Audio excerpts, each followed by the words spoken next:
Hello everybody! Today we are doing the final battle report before I begin the campaign and trying out something a bit different. The Necron army is what I'm calling a swarm army.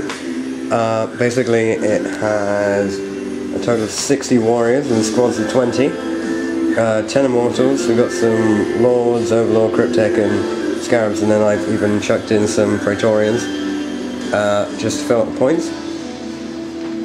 And the Tau, they're using, I think they're using some sort of troop killing army, not really sure, but they've got 3 squads of 12 fire warriors with drones, and 2 hammerheads which have railguns and burst cannons, and then in deep strike, and on reserves they've got the command squad of deep striking, these guys are deep striking, including the stealth suits and the XV8s.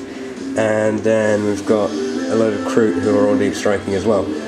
So it should be an interesting game. It's Annihilation, and we'll see what happens in turn 1, which is going to the Necrons. As the Necrons have finished their turn 1, and as you can see they're all moving up, as they do.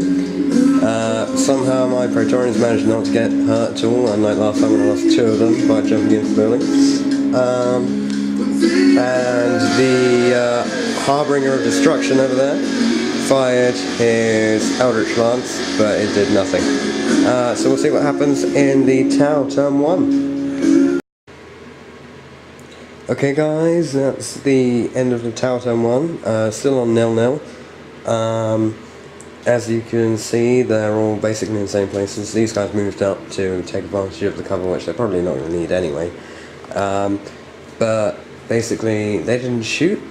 The squad at the front fired into the massive warriors with the Overlord over there. Pharaon, sorry. And so did half of the squad at the back. And both of the hammerheads all fired at that squad in the middle. And in total, I think 9 of them were taken out. Although originally 13 of them went down.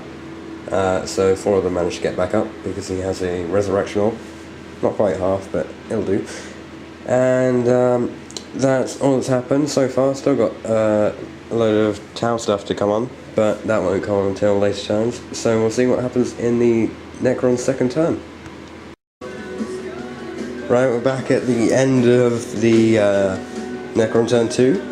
As you can see, everything's been moving up, except for the Praetorians. They're hiding back for a bit. And the Cryptek fired his Eldritch Lance again, did nothing.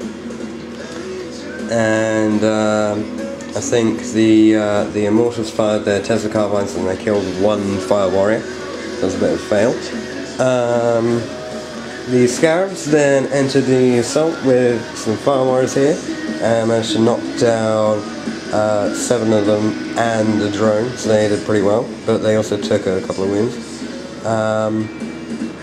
But they won the combat, but the Tau managed to make their leadership somehow. Not quite sure how they did it, but they got insane heroism. And we'll see what happens in the Tau turn 2. Okay, we'll take a look at what happened. As you can see, the stealth suits and the command squad deep struck on. Stealth suits managed to kill 2 warriors who didn't get back up, and the command squad fired loads of shots at the Immortals, and all their burst cannons ones got wounds, but they made all the saves, and then all of the plasma rifle and missile pod ones just didn't wound, so that kind of failed. And the only other thing that really happened was over here, the Scarab Thorns managed to finish off the Fire Warriors, and they'll be moving in to try and take out one of the tanks in the next turn. But we'll see what happens. This is just to say that I forgot to mention that some of the warriors over here got killed from hammerhead shots, and the Lord actually got killed because he was the only person who could make any sort of save, so he made an arm save and then died, and couldn't come back. But we'll see what happens in the next turn. Okay, the Necrons finished their turn 3. Take a look what happened. Everything's still moving up. The warriors at the front and the Immortals fired at both squads of warriors and killed 4 from the back squad, and there's only 4 left without a drone from the front squad. The Scarabs, who killed the Fire Warriors, moved over and then decided to take out the Hammerhead, and they managed to get 7 exploding hits on it, and they actually got wounded and one of them went down. These guys just moved up and ran, and the Praetorians decided to actually do something. They leapt in front of the command squad, fired at them, killing one of them and wounding another one. They then went into assault, and the commander managed to make 2 of his invulnerable saves, so he's left with 1 wound and he's on his own. But the cell suits, they're fine, and the Tau still has 3 more guys to come on as well as some crew, so we'll see what happens in Tau turn 3. Okay, the Tau finally finished their turn 3, and the crew came on eventually, although they came on a really bad table edge, so they're really far away from everything, because they outflanked, and the battle suits still aren't on, so hopefully they'll get on next turn. What happened? Well, the warriors all shot at the Necron. The Fire Warriors shot the Necron warriors and killed a few of them, not very many. I think like 6 of them or something. As well as with help from the Hammerhead.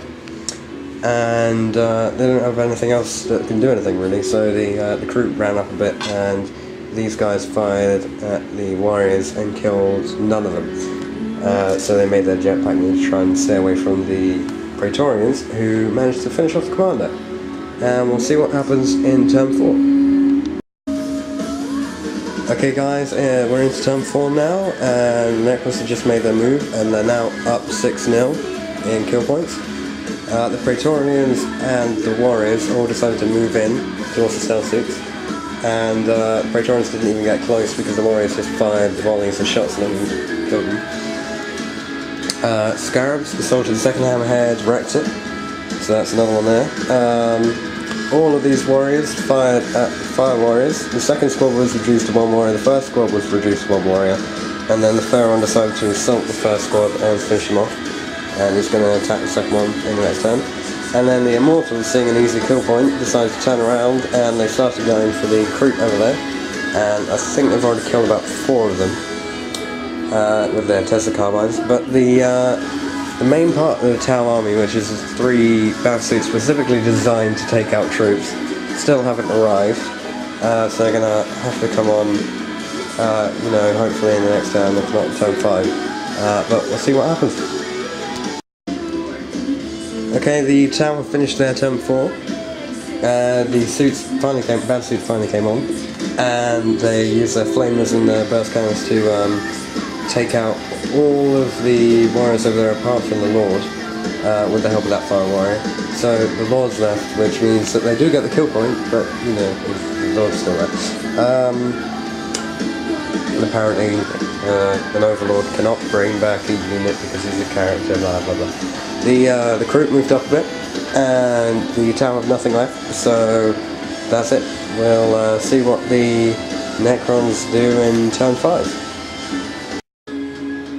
Okay, that was the Necron turn 5, and the only Tau left are the crew, so they're not really Tau, are they? And it's just a Shaper and 4 Hounds. As you can see, the Warriors turned around again, killed the batsuits just on their own. The Overlord was going to go in and finish him off with his Mind Track Scarabs. And the Scarabs assaulted that one guy, and he managed to inflict a wound before he died.